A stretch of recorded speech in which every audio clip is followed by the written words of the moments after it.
Hello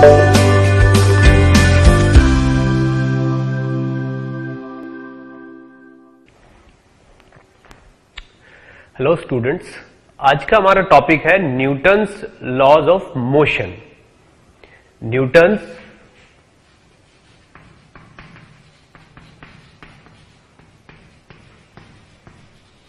laws of motion, यानी कि वो लॉज जिनके अकॉर्डिंग मोशन को एनालाइज किया जाता है, ठीक है। और इस उन लॉज को डिटेक्ट किसने किया था? न्यूटन ने, ठीक। तो एक्चुअली मोशन को एनालाइज किया न्यूटन ने और कुछ सर्टेन रूल्स निकाले कि मोशन इन रूल्स के अकॉर्डिंग चलती है, इन रूल्स को फॉलो करती है, ठीक। Actually what is motion? Motion क्या है? Motion is change in position. Position में जब चेंज होता है किसी बॉडी की या पार्टिकल की, तो हम कहते हैं कि ये बॉडी मोशन में है, ठीक है ना।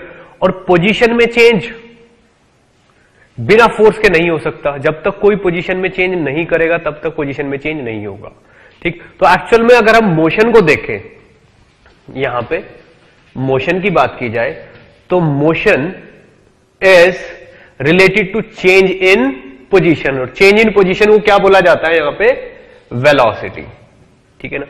अब वेलोसिटी का एनालिसिस कर रहे हैं हमें इतना पता है, अभी लास्ट चैप्टर काइनेमेटिक्स में हमने देखा कि वेलोसिटी किससे रिलेटेड होती है? सीधे सीधे एक्सेलरेशन से। अगर कोई बॉडी रेस्ट में है और आप उसे वेलोसिटी देना चाहते हो, ठीक है, तो डेफिनेटली कुछ ना कुछ एक्सेलरेशन अप्लाई करना पड़ेगा। या कोई बॉडी रेस्ट में और थोड़ी देर में आपको वो किसी वेलोसिटी के साथ चलते हुए दिखती है, तो समझ लीजिए उसमें कुछ ना कुछ एक्सेलरेशन है। एक्सेलरेशन क्या होता है? v2 माइनस v1/t, यानी कि final velocity minus initial velocity divided by time. तो कुछ ना कुछ नॉन जीरो वैल्यू आ जाएगी। इसका मतलब वेलोसिटी को जनरेट करने के लिए एक्सेलरेशन चाहिए, और एक्सेलरेशन को जनरेट करने के लिए चाहिए फोर्स, ठीक है। तो पहले हम फोर्स को बहुत अच्छे से पढ़ेंगे, ठीक है ना, तब उसका और इस मोशन का रिलेशन एस्टेब्लिश करने की कोशिश करेंगे। और यही कोशिश न्यूटन ने की है। तो हम न्यूटन की जो कोशिश है, न्यूटन के जो ट्राई है या न्यूटन के जो रूल्स हैं, उनको एनालाइज करेंगे एक्चुअल में। यानी कि मोशन और फोर्स, इन दोनों का रिलेशन ही हमको इस चैप्टर में पढ़ना है। तो सबसे पहले देखते हैं फोर्स। फोर्स क्या चीज है? ओके, देखिए फोर्स क्या होता है। Force is a push or पुल। हर इंसान जानता है कि फोर्स क्या होता है, फिर भी हमें डिफाइन करने के लिए कुछ वर्ड्स चाहिए होते हैं। Force is a push or pull which can change state of any body. Force कोई पुश या पुल है जो किसी बॉडी की फिजिकल स्टेट को चेंज कर सकता है। फिजिकल स्टेट का मीनिंग क्या हुआ यहां पे? सीधे सीधे पोजीशन। यानी कि फोर्स वो फिनोमेना है, वो पुश या पुल है जो किसी बॉडी की पोजीशन को चेंज कर सकता है। और बॉडी की पोजीशन कंटिन्यूअस चेंज होती रहे तो हम क्या कहते हैं? उसमें वेलोसिटी है या उसमें एक्सेलरेशन है। बहुत सारे स्टेटमेंट्स बोले जा सकते हैं। तो force is a push or pull which can change state of any body. अब फोर्स के कुछ टाइप्स हैं, ठीक है ना, कुछ टाइप्स हैं फोर्स के, ठीक है ना। फर्स्ट टाइप मतलब कितने टाइप का होता है? देखिए, फोर्स को कैटेगराइज करने के हमारे पास बहुत तरीके हैं।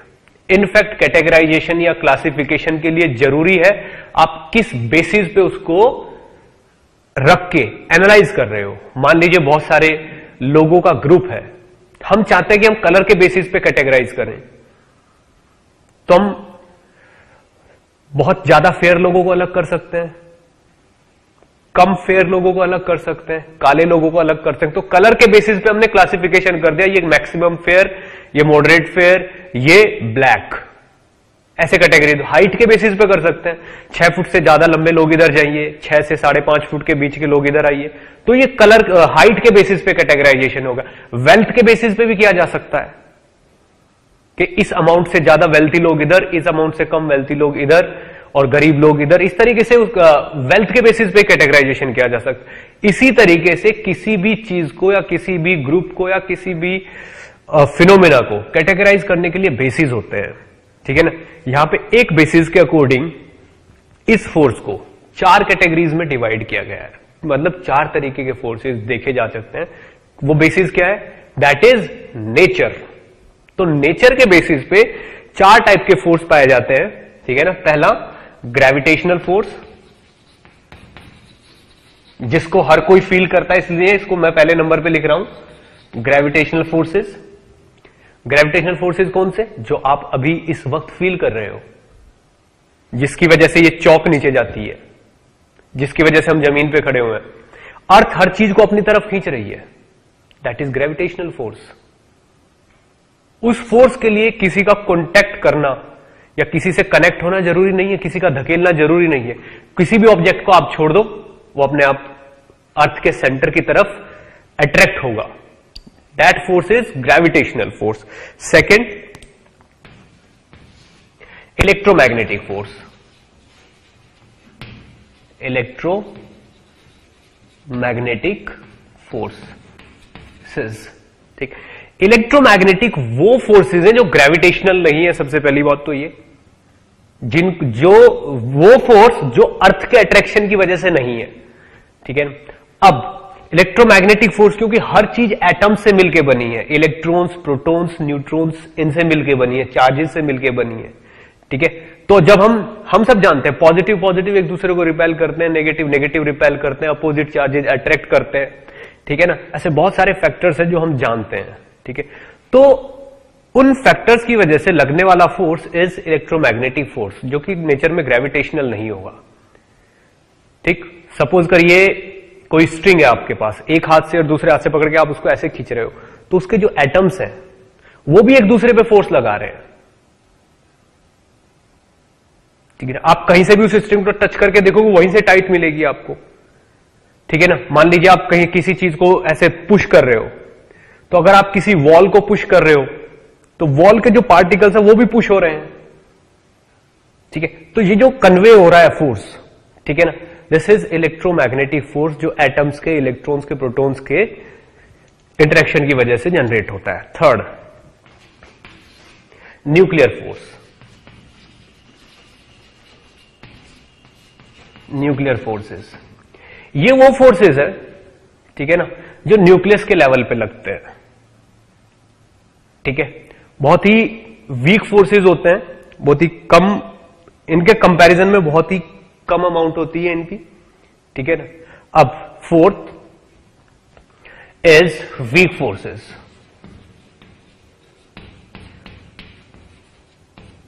और भी बहुत तरह वॉन डेर वाल्स फोर्सेस। इन फोर्सेस को बहुत ज्यादा डिटेल में एक्सप्लेन करना यहां पे हमारा पर्पज नहीं है, ठीक है ना। अगर हमें एक्चुअल में न्यूटन्स लॉ ऑफ मोशन देखने, तो हमने फोर्स के टाइप्स देखे। अब आगे फ्यूचर में फिजिक्स हम जितनी पढ़ते जाएंगे, ये टाइप के फोर्सेस बहुत अच्छे तरीके से हम एनालाइज करते चले जाएंगे, एक करके, स्टेप बाय स्टेप, ठीक। अब ग्रेविटेशनल फोर्सेस और इलेक्ट्रोमैग्नेटिक फोर्सेस, इनका मैग्नीट्यूड बहुत ज्यादा होता है as compare to these two forces. Nuclear forces और वीक फोर्सेस, इनका मैग्नीट्यूड बहुत ही कम होता है, और ये दोनों शॉर्ट रेंज फोर्सेस है, बहुत छोटी डिस्टेंस के लिए लगते हैं। 10 to the power -10, -12 मीटर के रेंज में ये फोर्सेस एक्ट करते हैं। न्यूक्लियर फोर्सेस मतलब न्यूक्लियस वाले फोर्सेस, न्यूक्लियस के बीच में लगने वाले फोर्सेस, न्यूक्लियस के अंदर प्रोटॉन और इलेक्ट्रॉन के इंटरेक्शन वाले फोर्सेस। खुद ही आप सोच सकते हो, these are very short range forces, और ये दोनों लॉन्ग रेंज फोर्सेस है। क्लियर? अब इन चीजों को अच्छे से नोट करिए हम, फिर अभी आगे बढ़ते हैं।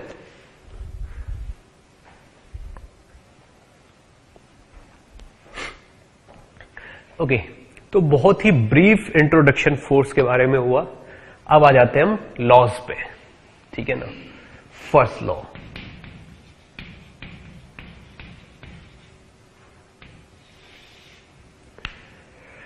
देखिए फर्स्ट लॉ क्या कहता है। फोर्सेस के बारे में। ठीक, एक्चुअल में जब हम किसी बॉडी पे कोई फोर्स अप्लाई करते हैं, एक फोर्स करते हैं या एक से ज्यादा फोर्स अप्लाई करते हैं, ठीक है, तो बॉडी मूव करने लगेगी। अगर हम बॉडी पे फोर्स अप्लाई नहीं करेंगे तो बॉडी की वेलोसिटी में कोई चेंज होगा ही नहीं। क्यों? क्योंकि फोर्स से ही तो वेलोसिटी जनरेट होती है, फोर्स ही तो उसकी फिजिकल स्टेट में चेंज करता है। मान लो कोई चीज इधर चल रही है, उस पर हम फोर्स लगाने लगे तो और ज्यादा तेज चलने लगेगी, या कोई चीज इधर चल रही है, हम सामने से फोर्स लगाने लगेंगे तो स्लो हो जाएगी। यानी कि वेलोसिटी में चेंज कर देता है फोर्स। और अगर हम ये प्रूव कर दें कि किसी बॉडी की वेलोसिटी में चेंज हो ही नहीं रहा, change in velocity means change in magnitude और चेंज इन डायरेक्शन, और चेंज इन बोथ, दोनों में चेंज हो, अकेले मैग्नीट्यूड में चेंज हो तब भी हम बोलेंगे वेलोसिटी चेंज है, डायरेक्शन में चेंज हो तब भी हम बोलेंगे वेलोसिटी में चेंज है, या दोनों में चेंज हो तब भी हम यही बोलेंगे वेलोसिटी में चेंज। तो वेलोसिटी में चेंज अगर नहीं हो रहा है, हम ये प्रूव कर दें, तो हम ये कह सकते हैं कि बॉडी पे फोर्स कितना है, 0, क्योंकि फोर्स होगा तो वेलोसिटी में चेंज आएगा, और वेलोसिटी में चेंज आ नहीं रहा है, दैट मीन्स फोर्स इज 0। ठीक है, अब फोर्स इज 0 का मीनिंग ये नहीं है कि फोर्स 0 ही है, हो सकता है 2 या 2 से ज्यादा फोर्स है तो सबका सब मिलके 0 होगा। जितने फोर्सेस है सबका सब मिलके 0 होगा, यानी कि कुछ फोर्सेस कुछ और फोर्सेस के बराबर होंगे। ठीक है ना, तो अगर हम ये प्रूव कर दें कि वेलोसिटी में चेंज नहीं हो रहा है, बॉडी का एक्सेलरेशन 0 है, दैट मींस उस पर लगने वाला नेट फोर्स कितना है, 0। इसी चीज को हम उल्टे तरीके से भी बोल सकते हैं। कैसे? कि अगर किसी बॉडी पे फोर्स 0 है तो उसकी चेंज इन वेलोसिटी कितना होगा, 0, उसमें एक्सेलरेशन कितना होगा, 0, उसकी स्टेट चेंज नहीं होगी। हम इसको अपोजिट भी बोल सकते हैं, दूसरे तरीके से भी यूज कर सकते हैं। हमें अपना पर्पस सॉल्व करना, हम किसी भी एंगल से यूज कर सकते हैं। अगर हम ये प्रूव कर दें कि चेंज इन स्टेट 0 है, कोई चेंज नहीं हो रहा है, बॉडी जैसे चल रही थी बिल्कुल वैसे ही चल रही है, या जिस तरीके से रेस्ट में रखी थी बिल्कुल वैसे ही रखी है, ये प्रूव कर दें तो अपने आप प्रूव हो जाएगा कि इस पे फोर्स 0 है, बोल सकते हैं हम। या फिर ये प्रूव कर दो कि इस पे फोर्स 0 है तो अपने आप वेलोसिटी में चेंज 0 बोला जा सकता है। ठीक है, तो ये जो फर्स्ट लॉ है, ठीक है ना, this is for 0 force. 0 force मतलब बैलेंस्ड फोर्स। देखिए, अगर 2 या 2 से ज्यादा फोर्स होंगे तो बैलेंस होगा, तो this law is for balanced force, for balanced forces. ठीक है ना, F external is 0. It means no change in physical state of body. Law ये कहता है कि अगर किसी बॉडी पे एक्सटर्नल फोर्स 0 है तो बॉडी की फिजिकल स्टेट में चेंज नहीं होगा। अगर बॉडी रेस्ट में है तो रेस्ट में ही रहेगी as it is, body moving है तो मूविंग ही रहेगी। No change in velocity will be there. Velocity में कोई चेंज होगा ही नहीं। वेलोसिटी मतलब मैग्नीट्यूड और डायरेक्शन, यानी कि कोई बॉडी जितनी तेज चल रही है वो उतनी ही तेज चलती रहेगी, और जिस तरफ चल रही है वो उस तरफ ही चलती रहेगी, और वैसे ही चलती रहेगी जैसे वो चल रही है अगर एक्सटर्नल फोर्स कितना है, 0।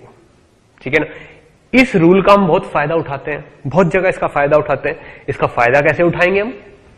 मान लो फॉर एग्जाम्पल ये आपके पास कोई प्लेटफॉर्म है इस तरीके का, ठीक है ना, बॉडी है यहां पे रखी हुई है, ठीक है। इसको कुछ लोग इधर से धकेल रहे हैं, कुछ लोग इधर से धकेल रहे हैं।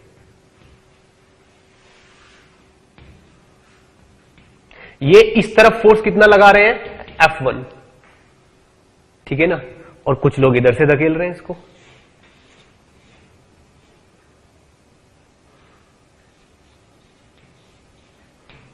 ये इस तरफ कितना फोर्स लगा रहे हैं, F2,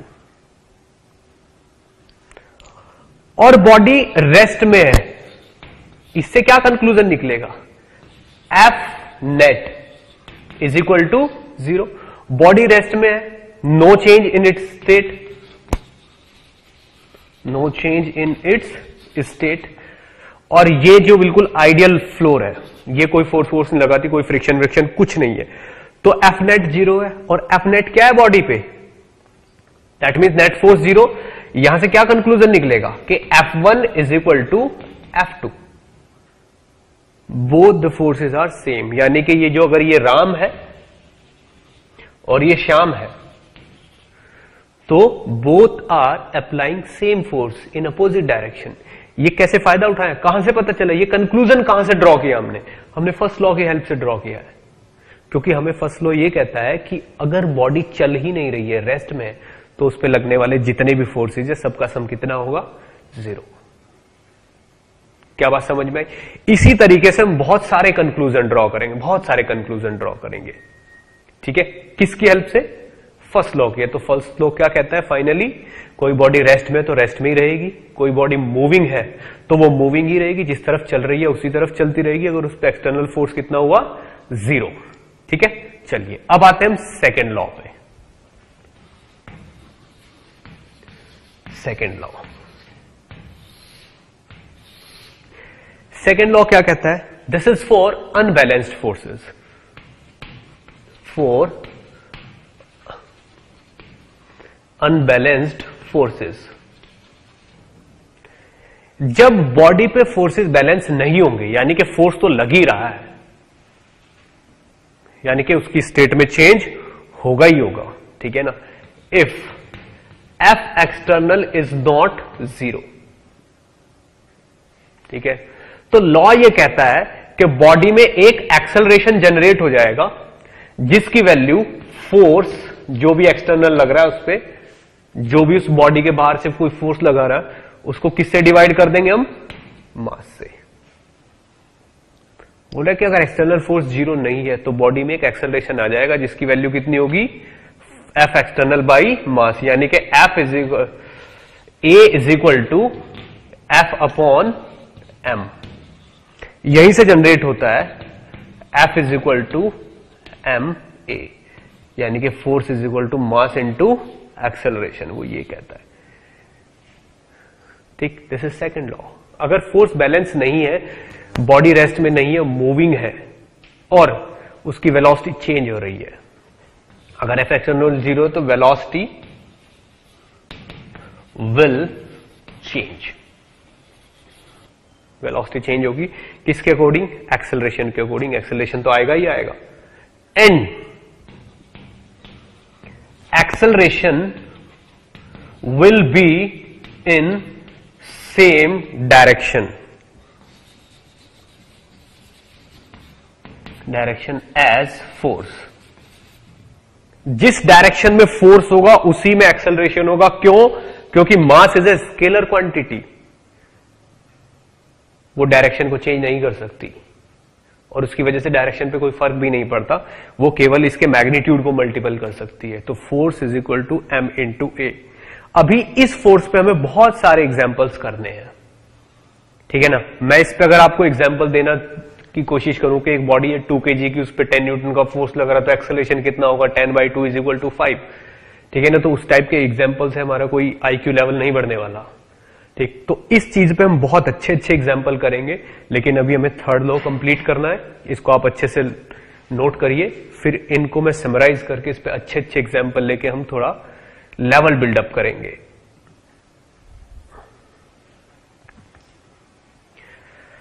ओके, तो सेकेंड लॉ हमने देखा, ठीक है ना।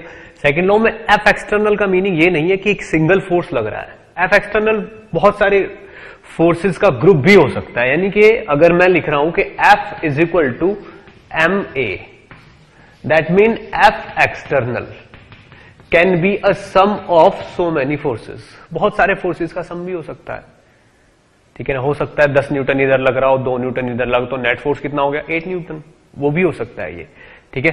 तो मान लो हमसे बहुत ही छोटा सा एक क्वेश्चन पूछा जाता है कि अगर यहां पे मान लीजिए ये कोई प्लेटफॉर्म है हमारे पास, ठीक है, इस प्लेटफॉर्म पे एक ब्लॉक रखा हुआ है ये वाला, जिसका मास कितना है 5 kg, ठीक है ना। वो बोलते हैं कि t इज इक्वल टू 0 पे इस ब्लॉक को एक इंसान आके ऐसे धकेलने लग गया।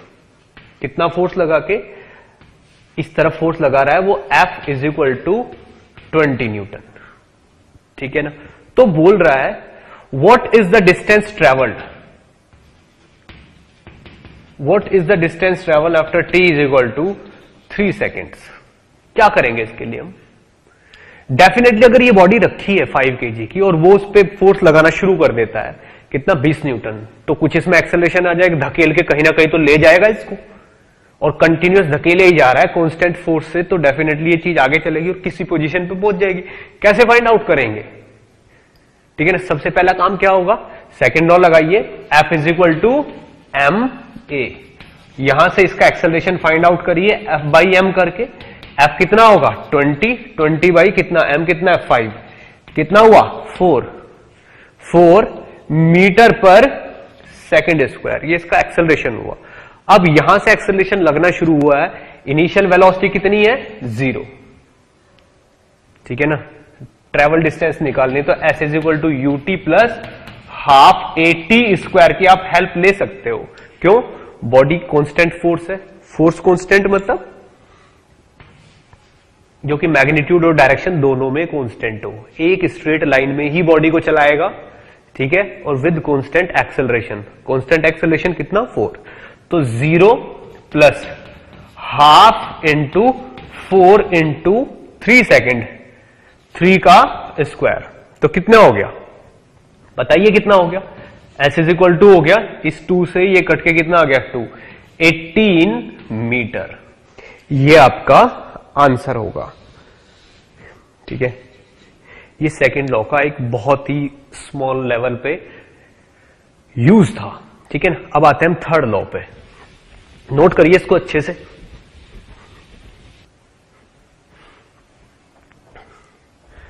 ओके, थर्ड लॉ,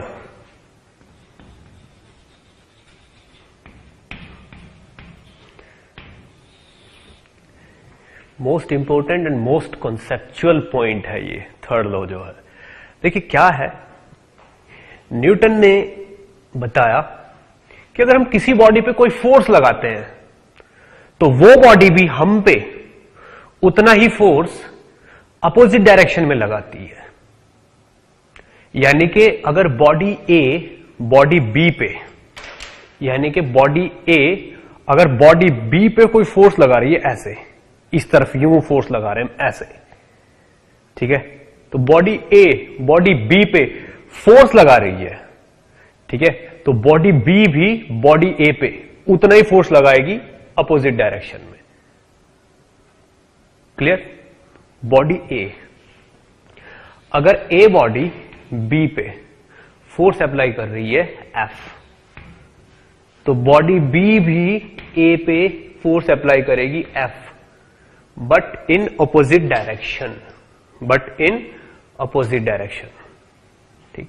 तो अगर मैं बॉडी ए जो बॉडी बी पे फोर्स लगाती है, ठीक है ना, उसको F1 लिखता हूं, ठीक है, और उसको लिख देता हूं F। तो बॉडी बी अगर ए पे लगा रही है और उसको मैं लिखता हूं F2, तो F2 को मुझे लिखना पड़ेगा -F अगर आप इनके ऊपर वेक्टर लगाते हो। This is force applied by body A on body B, and this is force applied by body B on body A। ये वो फोर्स है जो बॉडी बी लगाती है ए पे। फॉर एग्जाम्पल मान लीजिए ये कोई वॉल है इस तरीके से, it's a some kind of wall. ठीक है, अब यहां पे कोई इंसान, ठीक है, इस पे फोर्स लगा रहा है,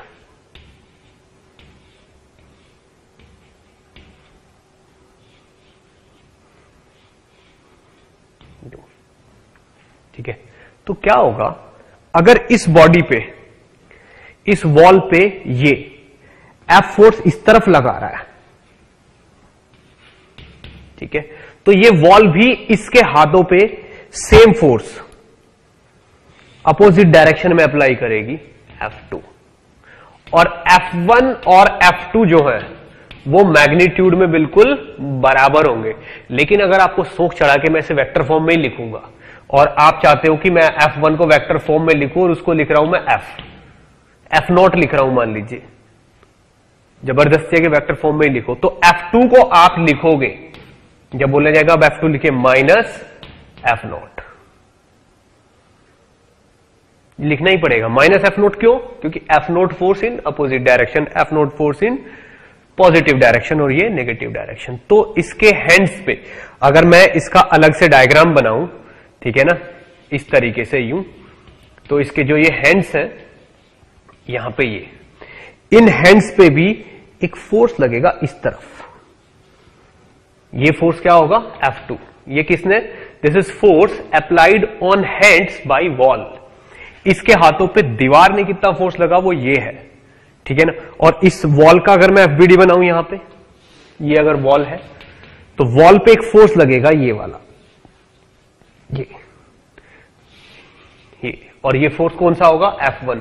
this is force applied by hands on wall. ये हाथों ने वॉल पे लगाया है और ये वॉल ने हाथों पे लगाया है। क्लियर? दोनों फोर्स इक्वल एंड अपोजिट होंगे, ये थर्ड लॉ कहता है, ठीक है ना। तो थर्ड लॉ को हम बोल सकते हैं there is a reaction for every action, ठीक है ना, in opposite direction with same amount, ठीक है। तो अब थर्ड लॉ के बारे में इतनी सारी बातें, इतने सारे एग्जांपल्स हैं, इतने कॉन्सेप्चुअल एग्जांपल्स हैं, बहुत ज्यादा, ठीक है ना। यानी कि अगर कोई भी एक्शन है, ठीक है ना, तो उसकी रिएक्शन जरूर होगी। थर्ड लॉ ये कहता है, third law is law of nature, ठीक है ना। आप किसी के साथ जैसा करोगे आपके साथ भी वैसा ही होगा। सेम चीज न्यूटन ने एक फिजिक्स की फॉर्म में आपको दी है। तो हर एक्शन का रिएक्शन होता है, होना ही है। अगर एक्शन है तो रिएक्शन भी डेफिनेटली होना ही है, ठीक। अब ये चीजें बहुत कॉन्सेप्चुअल हैं, ठीक है ना। अब एक्शन और रिएक्शन दो अलग नई टाइप की टेंशन और हो गई हमारे लिए। अब एक्शन क्या है, रिएक्शन क्या है, एक्शन और रिएक्शन में क्या रिलेशन है। अब एक्शन, अगर कोई एक्शन है और उसकी रिएक्शन है, दोनों की नेचर सेम होनी चाहिए। Nature of forces, nature of both the forces should be same. यानी कि अगर ये ग्रेविटेशनल है तो ये भी ग्रेविटेशनल होना चाहिए, ये इलेक्ट्रोमैग्नेटिक है तो ये भी इलेक्ट्रोमैग्नेटिक होना चाहिए, ये न्यूक्लियर है तो ये भी वही होना चाहिए। अब बहुत छोटा सा क्वेश्चन है, मान लीजिए मैं कह रहा हूं कि ये अर्थ सरफेस है, इट्स अ ग्राउंड, ठीक है ना। ग्राउंड पे अगर कोई इंसान खड़ा हुआ है, ये कोई इंसान है और ग्राउंड पे खड़ा हुआ है ऐसे यूं, तो आप ये देखिए कि इस पे अर्थ की वजह से नीचे की तरफ एक फोर्स लगेगा, कितना?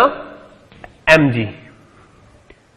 अगर मैं इसको एक्शन बोलता हूं, दिस mg इज एक्शन, किसका एक्शन है? It's a action of earth.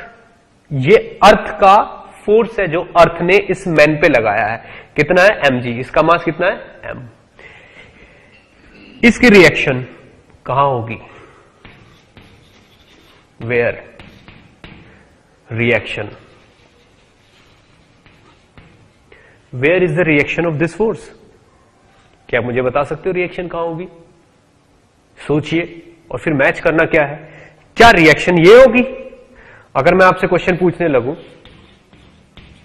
कि जो रिएक्शन होगी, क्या इसके पैरों पे लगने वाला ये जो फोर्स है यहां से जो नॉर्मल लगेगा ऊपर की तरफ, नो डाउट नॉर्मल लगना ही लगना है, क्योंकि कुछ लोग बहुत पढ़ाकू होते हैं, पहले से पढ़ चुके होते हैं, क्या ये नॉर्मल इस mg की रिएक्शन है?